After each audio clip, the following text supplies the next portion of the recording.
Hello, this is Abhinav, and this is a video on a specific point on, and this is a very important question where U.S. residents who are returning back to India, basically Indian expats who are on the H-1B visa and other visas who are returning back to India.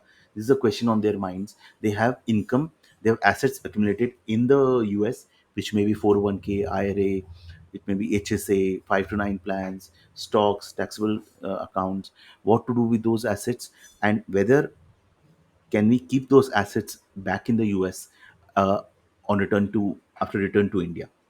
Now, this video is primarily for non-US citizens and green card holders, basically Indian citizens who have gone to US, were living in the US on the visas and are now returning back to India.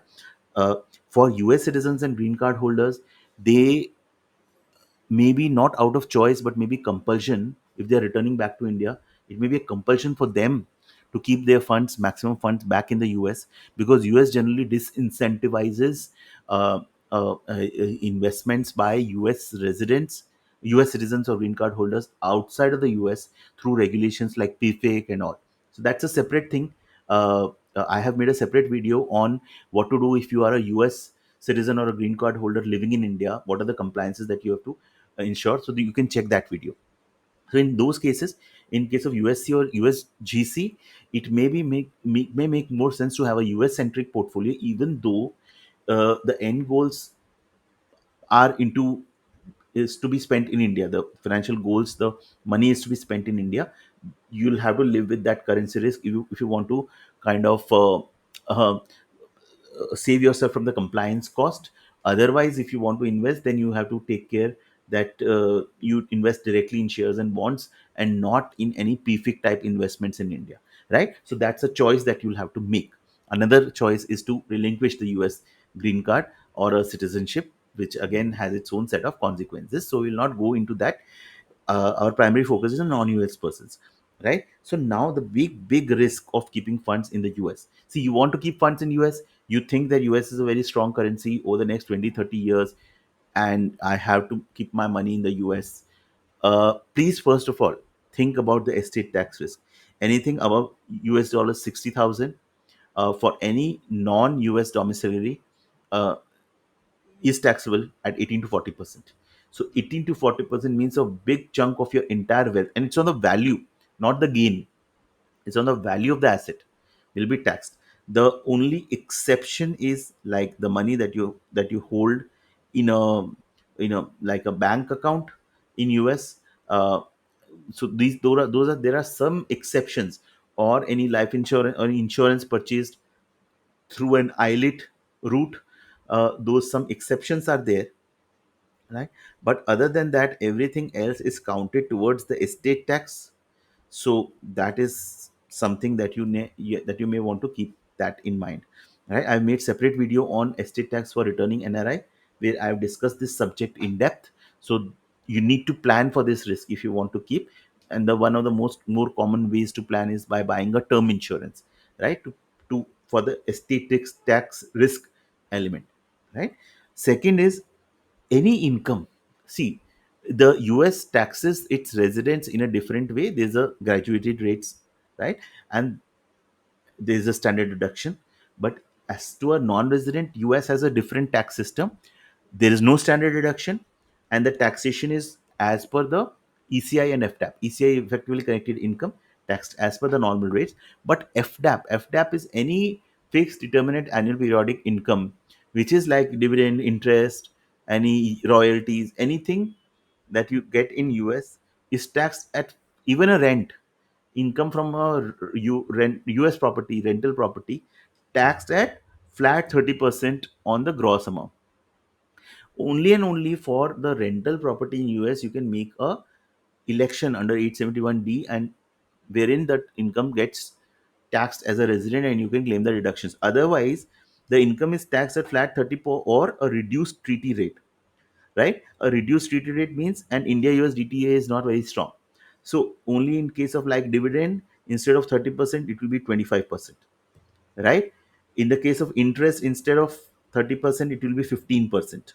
And bank interest is exempt for for non-resident aliens.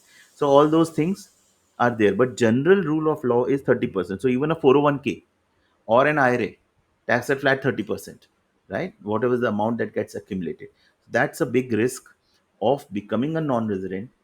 I've discussed in another video that if you have AMT credits, if you have exercised uh, ISOs in previous years, and you have AMTs, that you have AMT, alternate minimum tax, that you have paid, and you have AMT credits, it's very difficult for you to claim them back after become a US non-resident, right? So that is there. So that is another second risk, taxation. If you bring those funds to India and invest in, say, stocks or ETFs, equity, taxed at 12.5%, as compared to 30%. The taxation in India is at 12.5%, and the money grows in INR. If the expenses are in INR, money is in INR, there is no currency risk, right? So that is one thing. Now, talking about currency risk. Now, people think that USD is a very strong currency. I want to keep my money in the USD. See, it's good to keep money in the USD, but only from a diversification. See, two reasons. One is, if you have a very clear goal of the money requirement arising in the USD, wherein you can keep it in the USD and there will be no risk, because no currency risk. Second is that you have, out of 100 rupees requirement which arises in INR, you can have 75% in INR, 25 rupees in USD, which can provide kind of a currency level diversification and country level diversification. To that extent, if it is good. But if you have 100 rupees requirement coming in INR and you have 100 rupees in 95, 70, 80 rupees in USD, that is, in my view, a risk. Why a risk? Because over the next 10, 20, 30 years, you don't know whether the US will retain its strong position. I've discussed in another video also that US has a 36 trillion debt, which and it is even now 37 trillion, right? Which US actually is just printing money, right, to pay the debt. It's a kind of a volcano that is kind of, it may erupt at any time. So, given the US, the debt that is there, why countries still prefer the USD is that because it's a reserve currency. There's no other currency like the USD when it comes to international transactions, and especially with respect to oil trade. So till some China's currency, China makes itself transparent, or there is some other currency that comes up, right, which can replace the USD. USD will hold a dominant position, but you never know for how long. What about 10, 20, 30 years? How strong? It may be the reverse thing can start, where the INR kind of becomes strong against the USD, wherein your returns will get impacted to that extent. So you need to kind of align your investments to your financial goals first, and have some scope for a diversification, which either you can keep money in the USD, or through Irish ETFs also you can explore. So that is another thing. Remittance tax. Now this is again in proposal stage as we talk about today, right? It may take 1 or 2 months for it to become a law, and then we will have a final position. But going by the wordings of the law, in my view, the 3.5% estate tax, remittance tax may still apply for a person who has returned back to India having assets back in the US, and then at a later date remitting those funds. And please understand, we are not talking about the 100 rupees run now.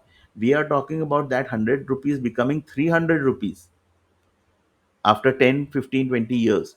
And then you have to pay the 3.5% remittance tax on that 300 rupees. And maybe that tax may get increased also. You never know what happens, right? Now, change of policies in US by the US financial institutions. That is again a risk. Now, the risk is that currently there are certain brokerages like Fidelity and Schwab that support, and I think Bank of America and Chase are some banks that support US non residents. What if that changes, right?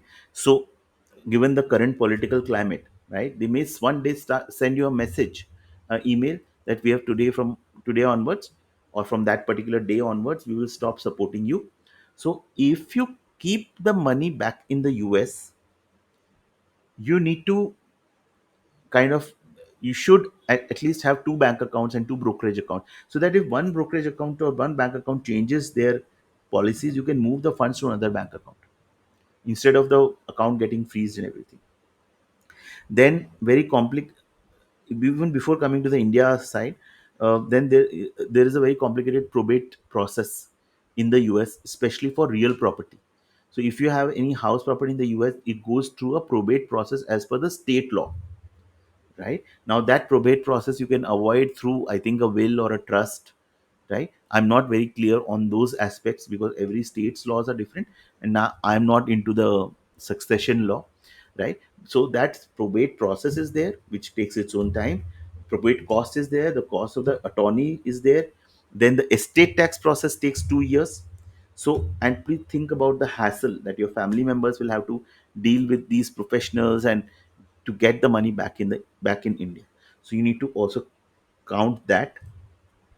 Then, if you keep money back in the US, there is a complicated reporting under Schedule FA that you'll have to make in India after ROR. It's not very complicated, but it's complicated, right? So you need to make that reporting. If you miss that, there is a flat INR 10 lakhs penalty in India, right?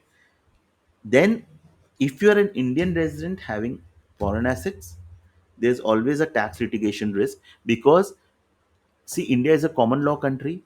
The law is there, but there are also judicial precedents. But there are very less judicial precedents on things like 401k, IRA taxation, 5 to 9 taxation. So we can discuss about all these things in much detail, right? But what happens at the time of the actual tax assessment? It's how the tax officer who decides that the taxation should be in a particular way. And generally in India, you have to fight at the litigation stage. You have to go at least at the ITAT level to get some tax relief, right? So all that thing also you should keep in mind that if you keep the money in the US, significant money, then you should also be prepared that if a tax litigation situation arises, you have a good CA who understands non-resident taxation, who understands US investment products, and can kind of frame a representation to the ITAT or to whoever, whichever tax authority. Now, strategy that I would suggest, this is again a very general thing I will say. Generally, a holistic idea needs to be there before anything that one recommends. But basically, you have to first decide how much allocation, how much is the requirement in INR, how much is the requirement in USD. For USD, you can keep in US, or but you need to mind the estate tax, or you can move to Ireland domicile ETFs, which again the money is effectively in the USD, right? Another, and the most of the funds should be in the INR and should be invested in India, where the long term capital gain currently stands at 12.5%. We don't know about the future, right? And if you keep the money in the US, then please do take care of the estate tax. I think this is it. These are my points. I hope this video may be useful in a way. Please do share your thoughts, your feedback, and if you have any questions, and I will answer them. Thank you so much for watching this video. Thank you so much.